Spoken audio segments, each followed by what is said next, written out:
साबिक रुकन पार्लियामेंट भास्करराव पाटिल खतगांवकर ने कांग्रेस में शमूलियत का फैसला कर लिया है। अशोक चौहान के बीजेपी में शामिल होने के बाद उनके कई हामियों ने कांग्रेस छोड़कर बीजेपी में शमूलियत इख्तियार की थी। ताहम अब कई लोग अशोक चौहान का साथ छोड़ रहे हैं और अशोक चौहान को एक और बड़ा धचका लगा है, क्योंकि उनके बहनोई साबिक रुकन पार्लियामेंट भास्करराव पाटिल खतगांवकर ने कांग्रेस में शामिल होने का ऐलान किया है। कारकुनों की एक मीटिंग में खतगांवकर ने यह ऐलान किया। साबिक रुकन पार्लियामेंट भास्करराव पाटिल खतगांवकर और उनकी बहू मीनल खतगांवकर कांग्रेस में शमूलियत यकीनी हो चुकी है। कांग्रेस में शमूलियत के फैसले के लिए आज बिलोली तालुके के शंकर नगर में कारकुनों के साथ एक मशावरती मीटिंग का इनेकाद किया गया था, जिसमें खतगांवकर ने इस फैसले का ऐलान किया। नांदेड़ के रुकन पार्लियामेंट वसंत चौहान के इंतकाल के बाद मीनल खतगांवकर को नांदेड़ लोकसभा के ज़िमनी इंतखाबात में हिस्सा लेने की पेशकश बीजेपी की जानिब से की गई थी, लेकिन भास्करराव पाटिलकर ने कहा कि मैंने हाथ जोड़कर इनकार कर दिया। नांदेड़ लोकसभा ज़िमनी इंतखाबात में कांग्रेस की जानिब से मरहूम रुकन पार्लियामेंट वसंत चौहान के साहबजादे रविंद्र चौहान को उम्मीदवार नामजद करने की करारदाद मंजूर की गई है। खतगांवकर ने कहा कि नायगांव से मीनल खतगांवकर को उम्मीदवार बनाने का पैगाम कांग्रेस की आला क़यादत से मौसूल हुआ है। इस दौरान आज की मीटिंग में यह तय हुआ कि खतगांवकर कांग्रेस में शामिल होंगे। इसी दौरान ये भी इतलात है कि साबिक रुकन असम्बली ओम प्रकाश पोकरना और साबिक रुकन असम्बली अविनाश घाटे भी 15 तारीख को कांग्रेस में शामिल होंगे।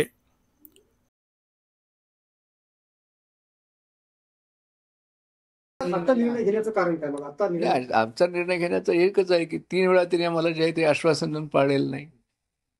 2019 मध्ये हिला नायगावमधून उमेदवारी देण्याचं आम्हाला आश्वासन दिलं। परत 24ला आम्हाला जे आहे ते लोकसभेचं आश्वासन दिलं होतं। परत विधान परिषदेमध्ये आश्वासन दिलं होतं। आम्ही कार्यकर्ते आहोत।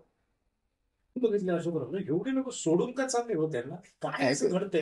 याचं कारण असं आहे ना, तुम्हाला काँग्रेसमध्ये असताना अशोकरावला खूप काँग्रेस पक्षाने दिलं होतं ना, ते लोकांना थोडासा राग आहे की बा एवढं दिलं असताना तुम्ही का गेलात असा। आणि त्यावेळेला ऐन वेळी पक्षाने आम्हाला उमेदवारी नाकारली आणि मागे आम्हाला व्हावं लागलं।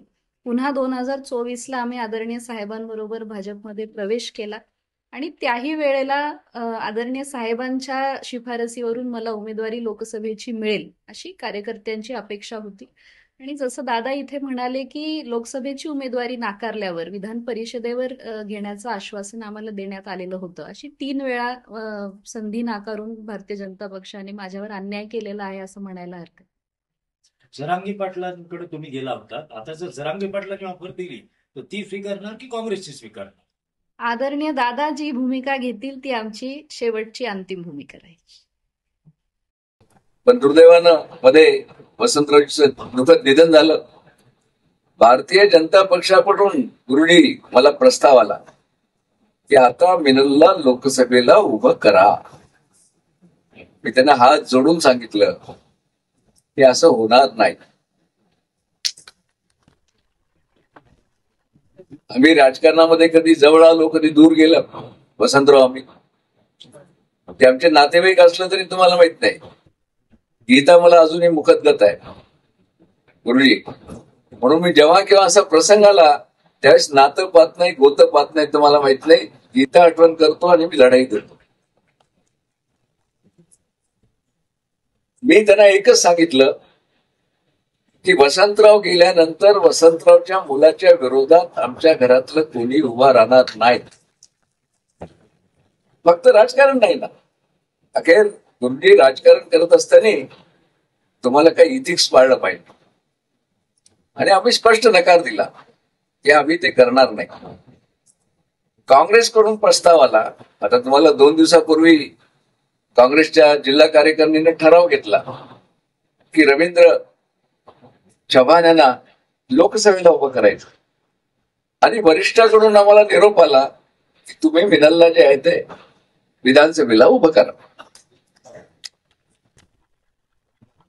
मी म्हणलं की वा उभं केल्यावर निवडून आणायचं काही माझ्या मतावर नाही, हे तुम्ही आज सगळी निवडून देणारे ताकद लावणारे त्यांचा विचार घेणं आवश्यक आहे।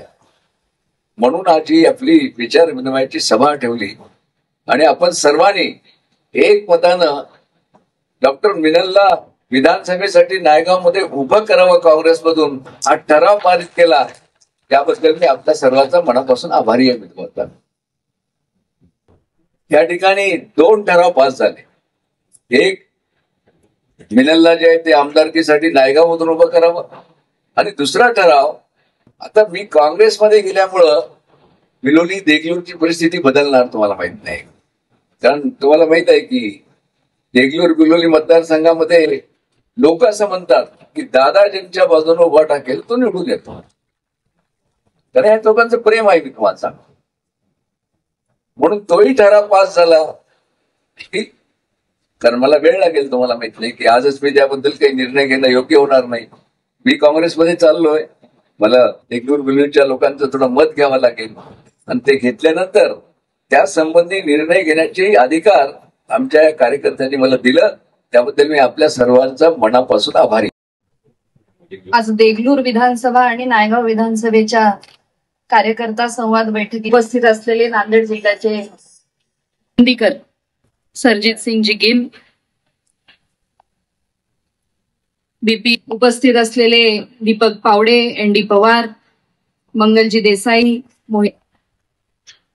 साईनाथ निवळे, मारुतराव पटाई, जीवन चव्हाण, डॉक्टर रत्नाईकर, भावना दासेड उमरी, बिलोली आणि देगलूर मधून आलेले माझे सर्व ज्येष्ठ सदस्य, पोलीस पाटील, सेवा सहकारी सोसायटीचे सर्व कार्यकर्ता बांधव उपस्थित असतात आणि युवा अतिशय